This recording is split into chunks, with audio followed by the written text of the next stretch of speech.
Hi, in this section what we're going to do is talk about how we understand speech. So we've been covering reading for quite some time now. How do people understand words? How do people learn to read? How do people read? And so much reading. Let's switch to talk about speech for a little bit. So speech perception to me is really interesting. And if you've ever taken Dr. Gayton's physio class, she covers this kind of a lot, and I think I talk about it a lot in my memory and cognition class because it's just so fascinating how we go and understand words at such a quick rate. So sounds are identified very quickly, and just think about how much information goes into understanding speaking.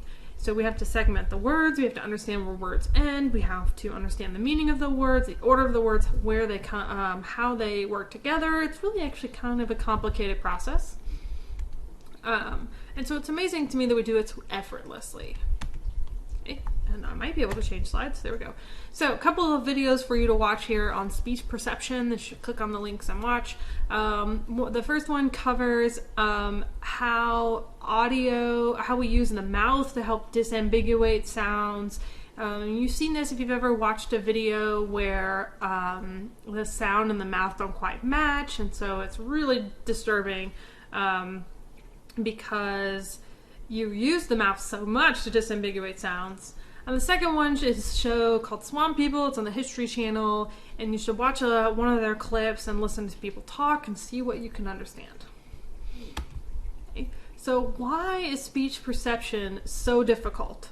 Or I just said it was easy, but why can it be difficult?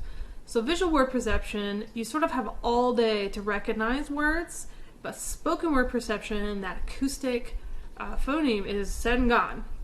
Sounds are harder for us to segment because they slur together. There's so many different dialects, if you will, so many different dialects, so many different ways to slur sounds. People could mispronounce things, the speed at which people are talking, the tone, the emphasis. So there's a lot going on when it comes to speech perception.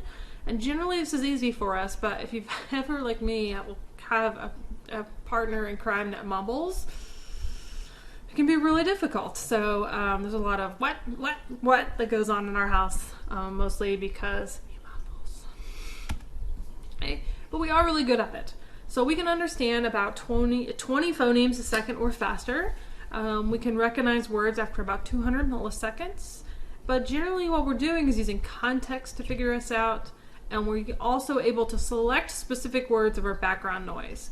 And you can see this if you've ever been talking to someone in a really noisy place and you heard your name. And that's sometimes called the cocktail party effect, where your name jumps out at you. Or if you've been sitting next to people at a coffee house that are just talking and it's really interesting and you can't focus on anything else. Guilty. Okay, so how do we segment speech? We talked a lot about how we segment written words into phonemes.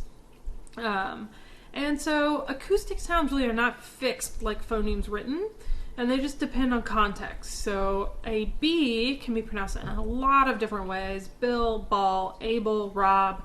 So they're all still made the same way with the mouth, but their sort of emphasis, intonation, protosity are different depending on what the word is.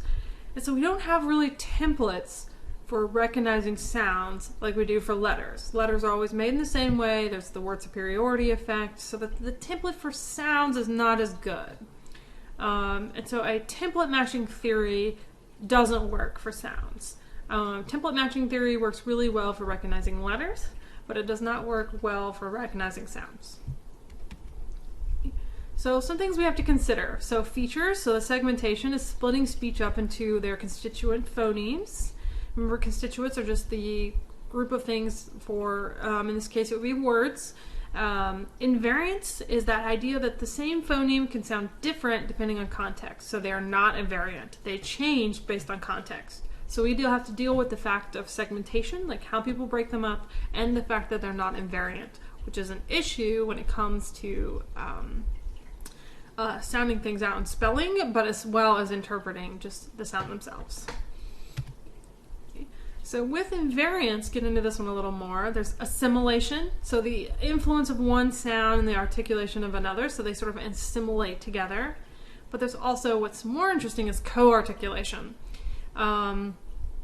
It's basically two sounds at once. There's this whole like big long definition on here about the way the articulatory apparatus, okay, the mouth and all that, takes account of the surrounding sounds. When one sound is articulated, basically these two sounds come out together at the same time. English is not a common co-articulation language. We don't tend to do that. Only a couple of times. But you should stop here and watch this video on beatboxing, which is the impressive skill of co-articulation, so two sounds at once. These two things are advantageous for us because it allows us to blend. Even though we don't tend to co-articulate quite so much, we tend to slur more instead. But because of these two, we're getting more information at once. So it allows us to see what sounds are coming next, sort of anticipate the next sound because they've blended together or they've assimilated together. With segmentation, words and sounds sort of all run together. And so we're required to segment. And so think about this way. If you've ever watched a movie in a foreign language, it just sounds like blah, blah, blah, blah. Like, do they ever breathe? Do they ever stop between words? And that's because in a language you're fluent in, we add the constraints between words. We hear the sounds, although they are not there. And so we'll break up the sounds between words, but not in the middle of syllables. And this is sort of our implicit understanding of the way words work. We know that some letters only appear at the end, some can be at the end or the beginning, but given those other sounds before it, this is the end of the word. So we do add these word constraints in as part of segmentation.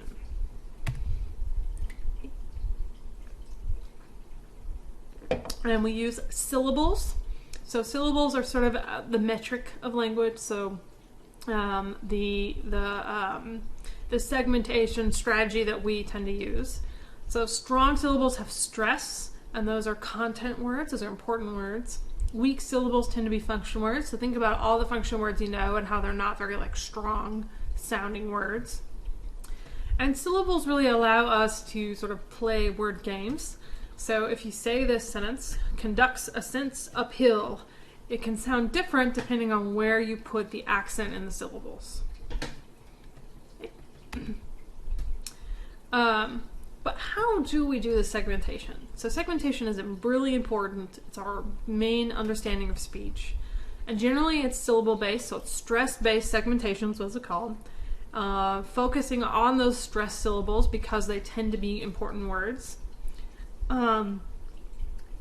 Syllable-based segmentation is just looking for the syllables. So we tend to do stress-based more often than syllable-based because English is a stress-based language. One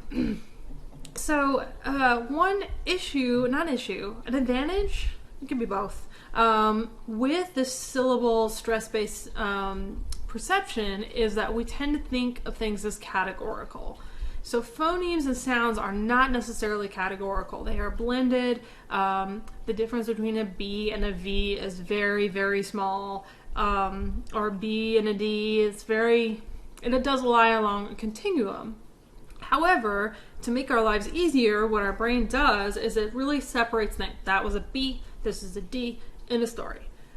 So we tend to classify phonemes as categorical. It's either a P or a B, and there's no in between.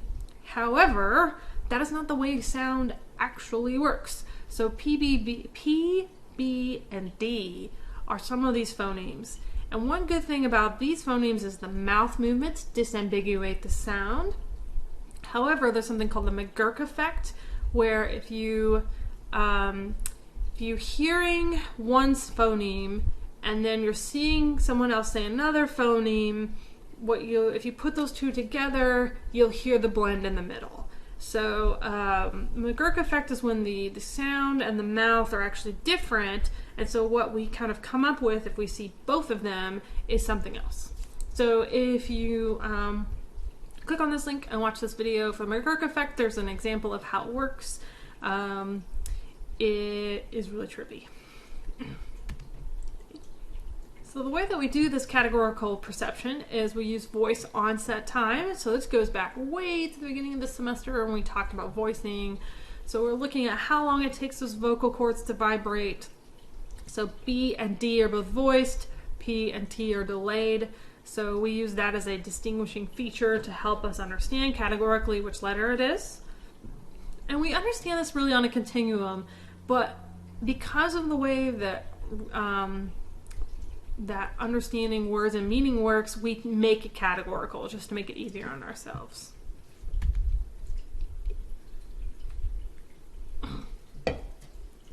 So then the question becomes, do we have to identify all the constituent phonemes before we identify words? Or is there some process in the middle that allows us to do the entire word at once without breaking down the phonemes? So sometimes this is called dual code theory. This is separate from dual code theory of learning things visually and verbally, but its argument is that there's this pre-lexical phonetic code, that your brain is breaking this down perceptually. It's working really hard on just the basic sensation. And then there's this post-lexical phonemic code where it's sort of constrained by the words around it. If you've taken regular memory and cognition, people often talk about this as bottom-up approaches, where it's sensation only, or top-down approaches, which are based on context. And so dual code theory says that we have these sounds that we're working on from the bottom up, and then we have these constraints based on context around the word, and the two come together to identify speech. So we have the actual sounds, we have the constraints on what those sounds could actually be put together as. So if you're confused on one of the sounds, the rest of the constraints from top down will disambiguate. Additionally, also mouth movements. So what we'll have people do to test this theory is do a phoneme monitoring task. So they're just playing sounds for people, and they press a button every time they hear a specific sound they're looking for. And people respond the same way to words and non-words. So we're able to make people respond to pre-lexical code, breaking down to individual sounds. However, if you include context, so it's not just one word at a time, you're having them listen to a story, that post-lexical code will interact. And so what you'll see sometimes is people will pick a particular sound that maybe you didn't actually hear because of word constraints. So we'll get into this a little more, but essentially they'll mispronounce a word, but because you know the word is pronounced a specific way, you will say that you heard the sound even though they didn't actually play the sound for you. Okay. So essentially, speech perception is interactive. Both of our post-lexical codes, top-down processes, and our bottom-up processes work together to influence our understanding of what's going on. And so we can change people's perceptions by manipulating one or the other. So, some experiments. What people have done in the past is they've varied the sound between K and G and stuck them on is. Okay? So, if you said gis, people would say that they heard kiss because gis is not a word. And so we can manipulate the expected, what people think they're hearing by just forcing them to by basically including things that are not legal.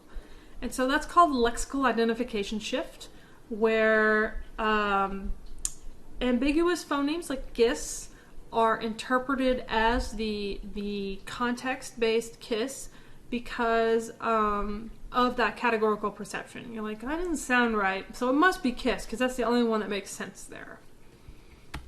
Okay. And then what you can do is give people what's called a signal detection experiment. So signal detection is where people are asked to basically identify a signal as quickly and accurately as possible, and it really allows us to get into the timing of these events.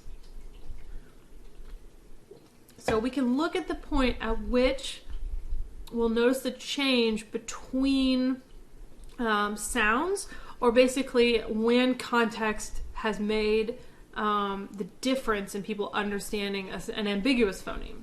So that signal detection is influenced by context and the word context and the sentence context. So I'll give you an example.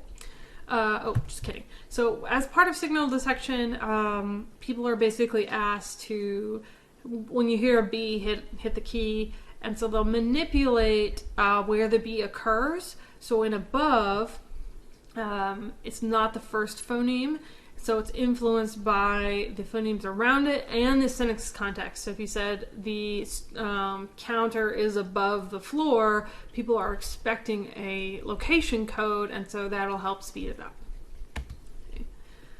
Phonemic restoration is one of my favorite experiments, and so people were given sentences that had like a cough or just a missing sound or something that covered up a phoneme.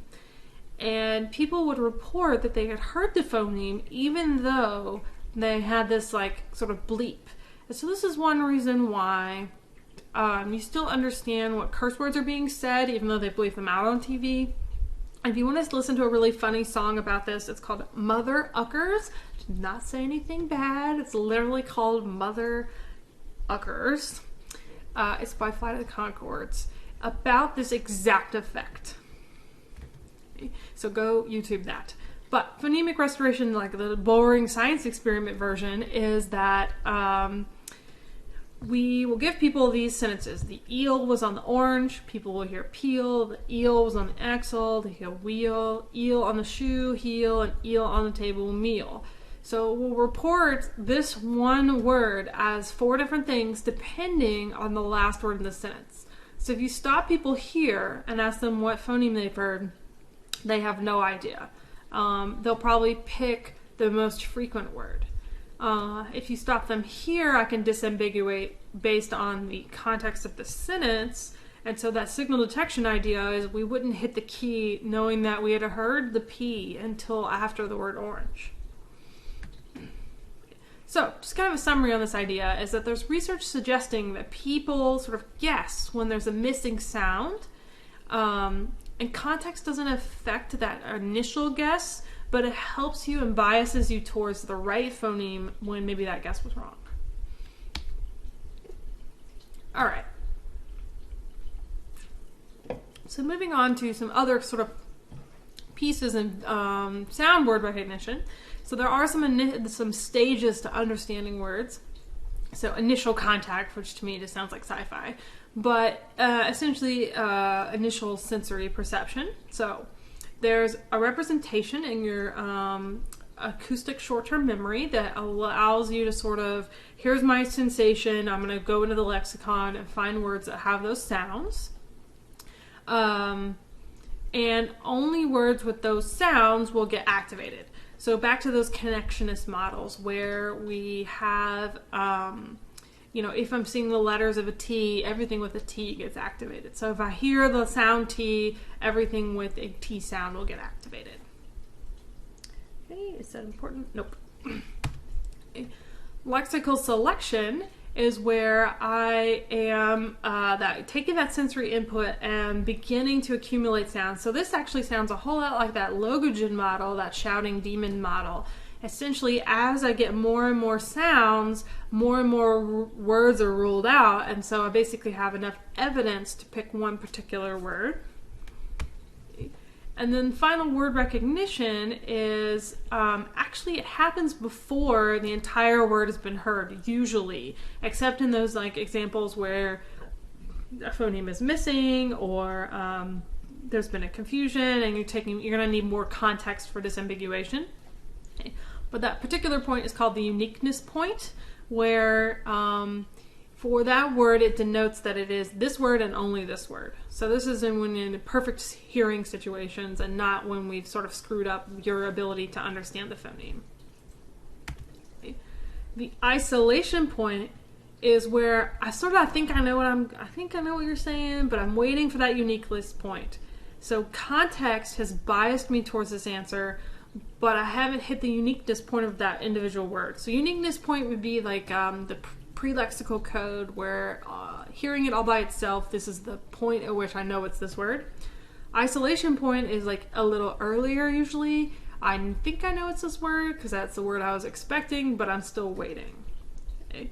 Recognition point though is when you're confident you know it's this word. So this uniqueness and isolation are sort of not implicit, but not totally aware. Recognition point is when you know it's this word.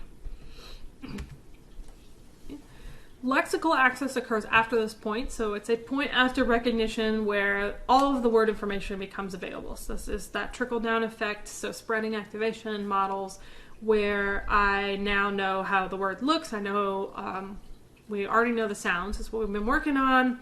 I know what it means. I know what context it has, and it's activating other related words. Integration is something we haven't totally covered yet. We're going to get to when we talk about understanding sentences. But that's where I'm taking that word and putting it together with syntax and the rest of the structure.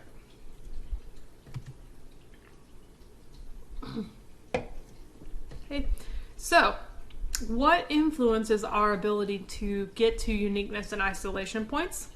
It's frequency. So more frequent words are heard faster just because they are so used to them. So one thing that they've done is they've shown people pictures of high frequency and low frequency objects. So bed is a high frequency object, bell is a low frequency object. And as soon as you hear the letter B, they start looking at the picture for bed because it is a more frequent object. So that frequency interacts in our understanding, our perception of words. So we're expecting a more frequent word to happen, and so we'll look at the more frequent word. And so that's kind of like context because we've given you these pictures. And there are some models for how we think context influences our word recognition. So autonomous models is that context doesn't affect anything until after that recognition point. We've kind of already talked about that as like, probably not true. Interactionist models is that sort of interactive activation idea of information flowing up and down between things, and context affects the isolation point, and so it influences the speed of perception by moving up confidence in recognition. Okay. So non-structured context is that information from the same level of processing, so other sounds. Structural context is kind of the way that we combine words. So higher level information like pragmatics, what would people actually say here? Discourse, what are we talking about? What are words that are probable given this conversation? And just our background knowledge of the world. So understanding that, all kinds of things. So these words go together and these words don't tend to go together. So that's why it's really hard when people switch topics kind of quickly, because we're using that structural context of like the way things are supposed to be going to really influence our perception. And so when they switch, we have to change structures, and that can take you a couple minutes. And so that's where you're having a conversation with your friend, you're stopping, you're like, wait, what the hell are we talking about right now? They use this a lot of comedies where one person thinks they're talking about this and the other person thinks they're talking about that, and it takes a while to get on the same page. What they're playing with is a structural context of what's going on. Non-structural context is just limitations based on the sounds that you're hearing. So template matching theory for speech perception, right, is looking at how can we come up with a way that people interpret speech. And I've kind of already said template matching didn't work very well, so obviously there's going to be another model coming. But our targets are stored as templates. So we're listening to speech, we've kind of got these little templates, and we're matching them to words that we know. So recognition occurs when a match is found to a stored representation. So I hear the word at, it's stored in my brain as at, the to match, moving on. Okay, think about this as like barcodes or overlapping fingerprints. One problem with this theory is way too black and white. That is just not the way the brain probably works, and there's just so much variation in speech perception. We've talked about tone, we've talked about prosody, we've talked about speed. It's just not an efficient model of the brain to say that we have these 600 different templates in our brain for one particular word. So instead, what we think is maybe it's analysis by synthesis. So recognition of speech is that sentence makes no sense. Recognition of speech by reference to the action necessary to produce a sound. What? Oh, okay. That's a terrible sentence. I should change that. Basically, what I'm trying to say is that as people are speaking, we're internally repeating what they're saying, and so we're taking those sounds and synthesizing them internally until we find a match. So basically we're repeating back what they say. Okay? That is biased by the acoustic cues that we're hearing. And so we're sort of synthesizing what they say and seeing how that matches. Okay? It allows for interspeaker differences, gender, tone, speed, because we're using our internal speech to match. We are biased by placing constraints on what is the plausible word that they've been saying. And it's sort of an embodied cognition theory. And so the idea is that the brain is thinking about how I would say this, and because I'm activating the motor cortex of how I would say it, it matches the motor movements of the speaker, the physical mouth movements, and therefore it's a match and I understand what they're saying. Okay. However, some problems with this theory.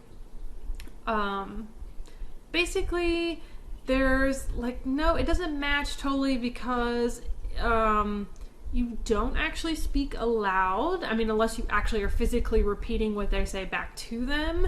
Instead, you might be using internal speech, but it's sort of hard to prove this sort of thing.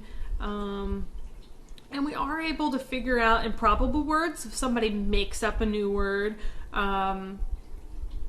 internally, even if you said it, it wouldn't have a match. So we think it's probably more of a data-driven approach that's influenced by context, and maybe not this sort of internal repetition idea. Instead, it's probably what's called the cohort model. This is one of the more popular models. So we're hearing words, and we set up a little gang of words that are possible for what that word could be. So we hear a B, so all the words that start with B are activated. And as we hear the next sound of, let's say the words ball, we hear the ah, all the words that are bell and boot and all these other phonemes are eliminated. And so items are slowly eliminated until only one is left. So you start with a group of things that are possible and eliminate the ones as we add more information about the sounds that we're hearing. Okay. So they think that there's an access stage where we're representing the sounds internally to activate all those possible words. So this is really important at the beginning of a word. If you miss the beginning of a word, speech perception is quite difficult because of that onset rhyme stuff. And so we access all the possible cohorts, all the people that could be in it at the beginning. The selection stage is when only one item is left. And integration is when we activate all that post-lexical stuff. So we're adding in the meaning of the word, the syntactic properties, where does it go in this discourse processing. So that's where we take it and add it back into sort of context. Okay. So in the original cohort model, they let context interact with every particular part, all the stages of the model, by eliminating other members and members sort of blocking each other out, and frequency effects. That's very similar to the Logogen model, where sort of the loudest demon shouting wins, based on context. And this really is where we get this idea of uniqueness points. So if you hear a T, there are loads of words that start with T. If you hear tra, that's still a lot of words to start. Troy, still trespass, trestle, trench, so tons of TRE words. At tress, the word here is trespass, but at tress, there's only a couple of words left. So we're starting to hit the isolation point, and at tresp, that is a uniqueness point. And so there are almost no other words that have that combination. And so cohort models would allow context to interact with uniqueness points. And it really originally was way too biased based on context. And it would predict things that we don't actually do.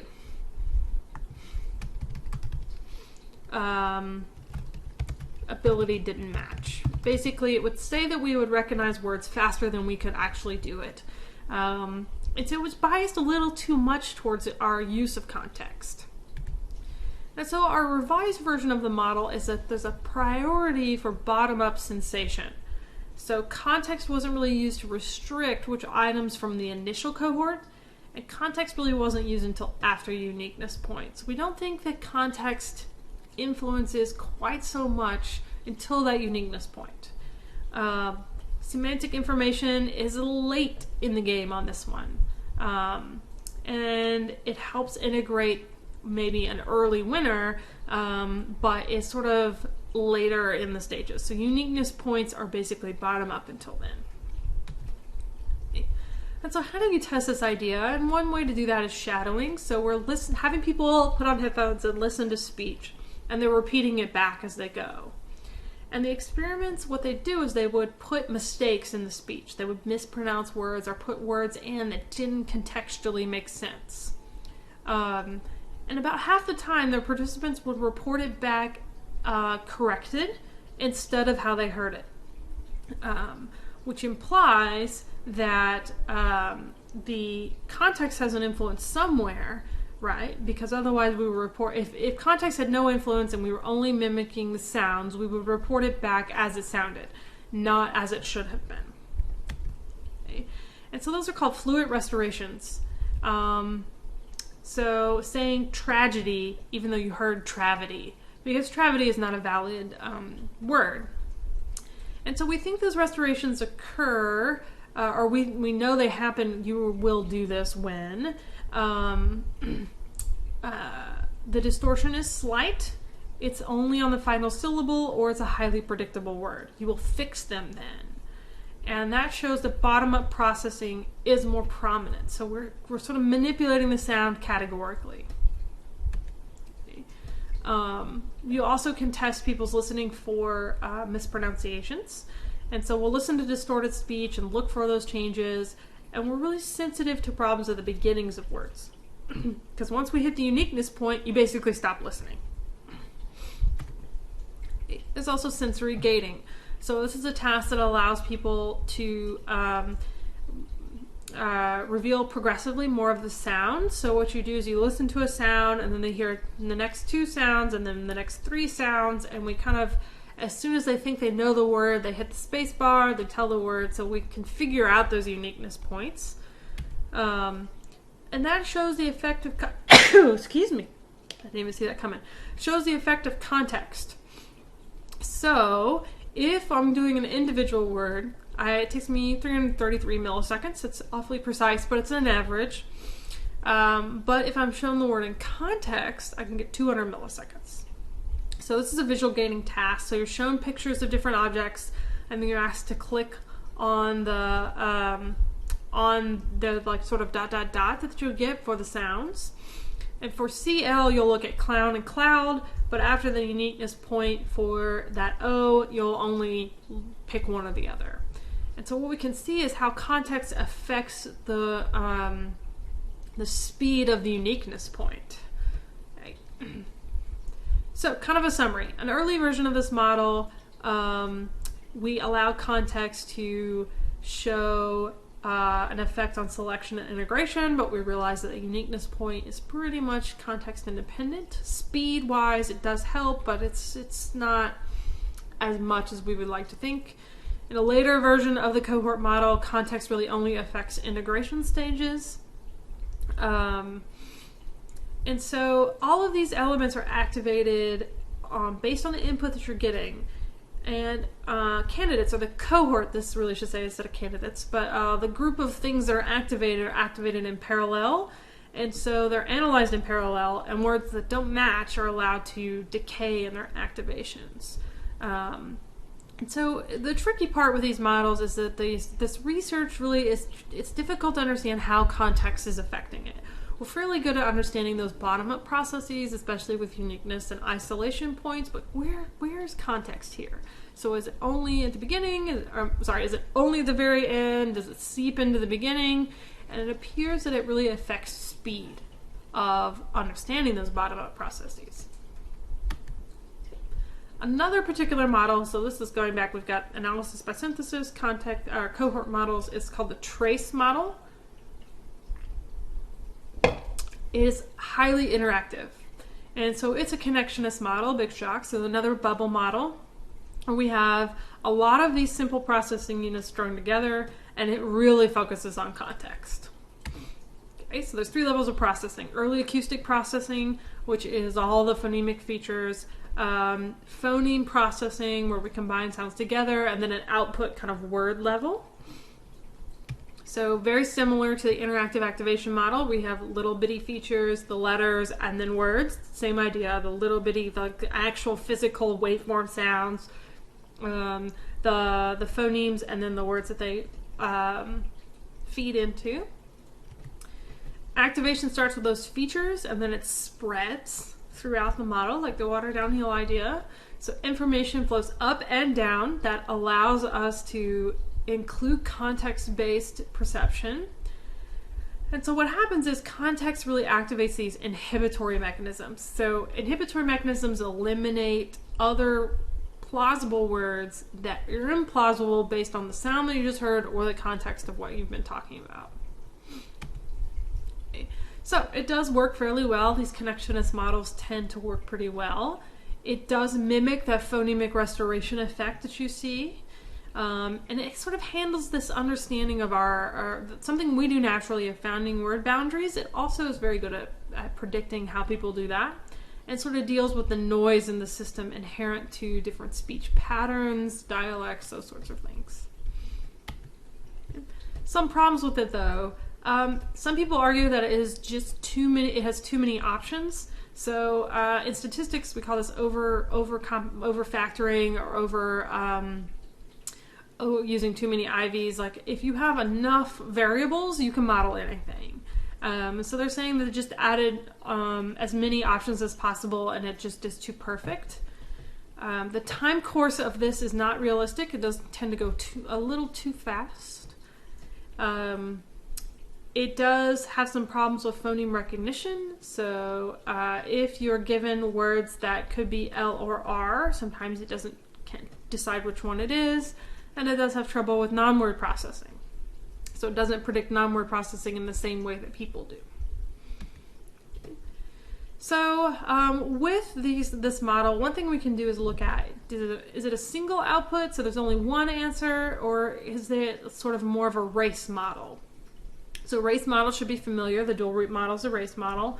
And I think it works a little better if it's a multiple output model. So we have the context-based and the pre-lexical-based one, and whichever one gets sort of finished processing first wins. And so you can bias processing kind of towards one side or the other depending on what's going on, and that really causes some problems for the trace model, but it does seem to work a little better if we use multiple outputs. There are a couple of other types of connectionist model that try to understand speech perception. And so recurrent connections, so it's an addition of a context layer. It's sort of hidden, and it helps by saying, here's the last thing activated, and so it sort of saves the last piece of information you heard, and helps deal with those timing issues. So it's sort of like a computer's sort of temporary storage. One thing that they've done is they've taken the cohort model and the trace model and kind of merged them together. Big shock, right? And this deals with non-words. So there's this sort of idea of distributed units. So distributed units are, we've talked about this as barcode patterns, or like patterns of activations equal sounds or words, as opposed to individual modules for each word. And this sort of helps with non-words, because non-word processing is so odd because we're expecting particular word letter combinations. This really allows for that competition between words when we haven't reached the uniqueness point. So this is the merged cohort trace model. One that's called merge or shortlist. They're both connectionist model, bottom-up only models that are races, so these don't deal with context at all, which is kind of not good because we know that context at least does something. Okay.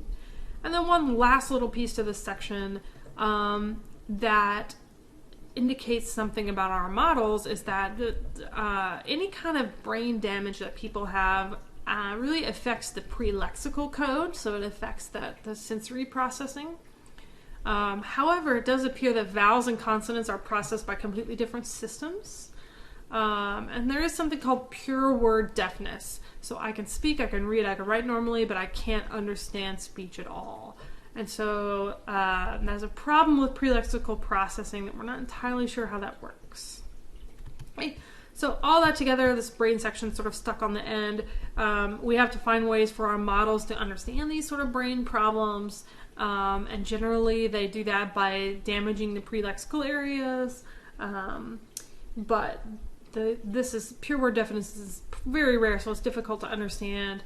Out of all these models, what do I want you to get? I want you to get how the trace and the cohort models work, because those are the most two popular types, and just how speech perception is so difficult to understand given that there are so many different variables involved in the way things sound.